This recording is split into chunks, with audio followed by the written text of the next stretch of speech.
Namaste, soul family. And so I'm chilling out here in the RAV right now, out here in my town of the MBCA, Orange County.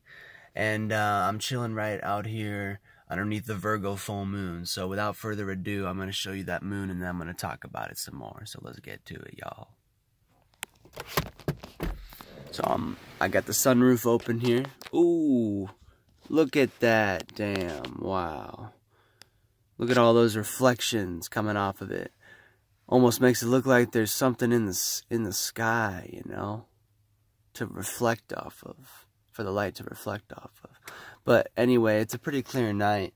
There's not really any clouds, but that being said, there's definitely a lot of compounds in the atmosphere that the light is reflecting off of. Look at that. Check that out. You can see it in the video really well. But where I am right now, if I don't look at the video, it's just a completely clear night. So, but, you know, besides the point, this moon is brilliant right now. This is the full moon in Virgo. Right now we've got the sun in 1 degree Pisces, if I'm not mistaken. It could be 2 by now, but I think it's 1. So it's February 20th. Here, if I'm not mistaken, too. So it's like, yeah, first, second day. I think it's, sun is 1 degree Pisces now. It's going to go into 2 degrees Pisces, I believe, tomorrow on February 20. Well, yeah, it's 12:45 in the morning right now. So tomorrow is really today. So the 20th, today, the sun will be going into 2 degrees Pisces. But here's the moon right now, which is in, I believe it's in 11 degrees Virgo at the moment. So there's a lot of cool stars in this area of the sky. We got some of the fixed stars in this area, just a few, to name a few. We've got like Alioth and things like that from the Ursa Major constellation. And so we've got a lot of stars and influences from Ursa Major and Ursa Minor in this area, as well as Canes Venatici, if I'm saying that right. It's the hunting hounds, Asterion and Chara.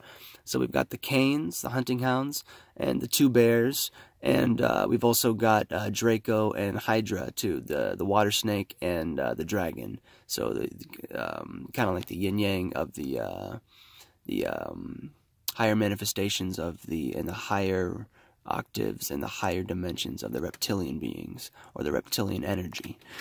So it's interesting. But so those are some interesting stars that are in that area of the sky. But it's all underneath. It all plays out through the zodiac constellation of Virgo, which is symbolic of the Virgin or the Maiden. I like to say the Virgin Maiden because it's correlated to the Virgin Mary. So we could talk about that in another video. But this full moon is a time of great intellectual communication as far as our feminine and yin energy goes, all that the moon represents. She's the closest to Earth right now, basically, whereas the new moon should be closest to the sun, farthest from Earth, if I'm not mistaken, and then closest to Earth on the full moon. I just kind of put that together today, but I'm no expert in that stuff. I'm just talking about, I'm going to talk about more of the symbolism of the moon, and also about the sign Virgo and that type of thing before we get going here. So this full moon representing the full the full litness of the moon. The moon's reflecting the most light. So the moon's completely full right now. She filled herself up during her waxing period, during which she started from the new moon, which this time was in Aquarius. So we had the new moon in Aquarius. And then we had the full moon in Leo. So then yeah, so we had the, I guess the last moon would have still been Aquarius, but we had the, she waxed and then now she's full here as the sun moves into Pisces, and then she's going to be waning for a while, and then eventually once she makes her way back to Pisces, when she's finished waning, we'll have a new moon in Pisces. So yeah, sorry, I zoned out on that one, and the last new moon would have been Aquarius technically, so... but now we got the full Virgo moon, so she's fully, she filled herself up with all the emotions and vibes, all the vibrations from all the different worlds, aka houses, aka spaces in the sky, aka constellations, that she has passed through in her orbit at this time of the year. So it's correlated to the season. So we're in our last trimester, our 3rd trimester of winter, so our last 12th of the 12 segments of the year. So technically our zodiac year starts in about a month. So this month is almost finished with this February month. So I just wanted to share this moon with you guys. Virgo moon, a time of, you know, if we take what Virgo represents, being, you know, mutable earth, so being mutable and adaptable to your own and other people's ways of thinking and being practical. So this makes Virgo unlike any other sign of the zodiac, certainly unlike the other earth signs, you know, with Mercury being in rulership here and exaltation. Now we have the moon here. You know, not everyone knows, but the moon really likes this placement too. The moon is pretty chill with Virgo. As far as the moon goes, Cancer is where the moon rules. And then we have moon exalted in Taurus.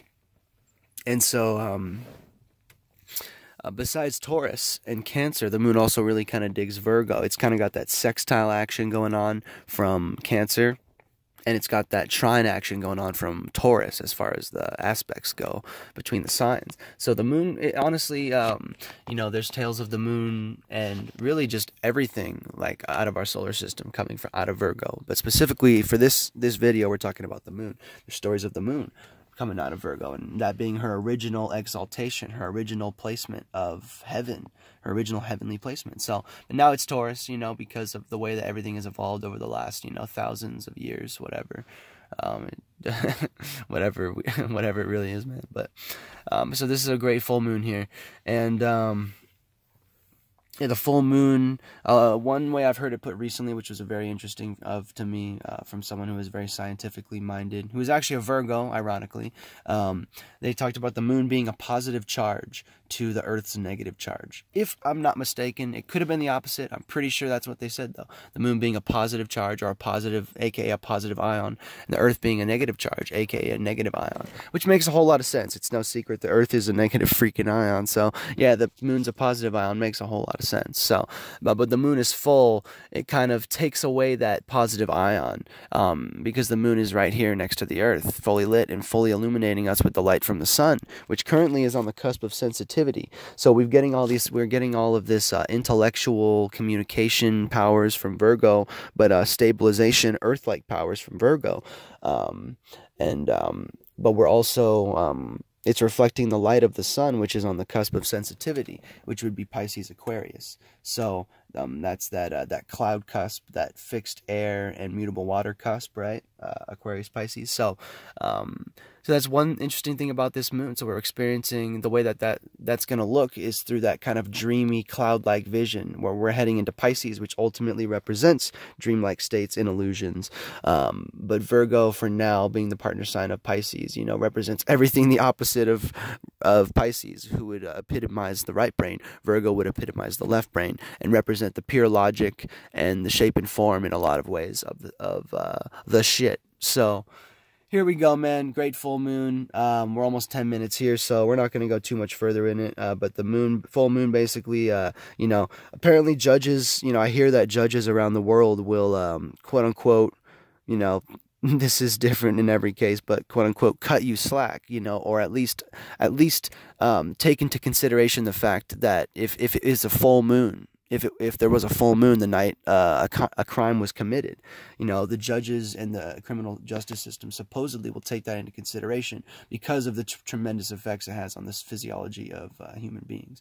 I myself was born on the full moon, sextile to this current full moon of Virgo. I was born on the Scorpio full moon, the fall of the moon.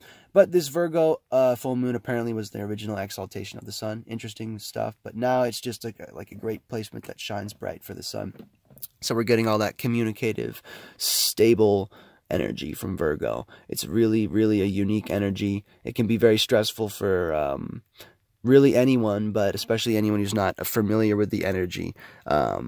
This is the energy that can have you cuss a mofo out and bitch a mofo out. So depending on what you're into.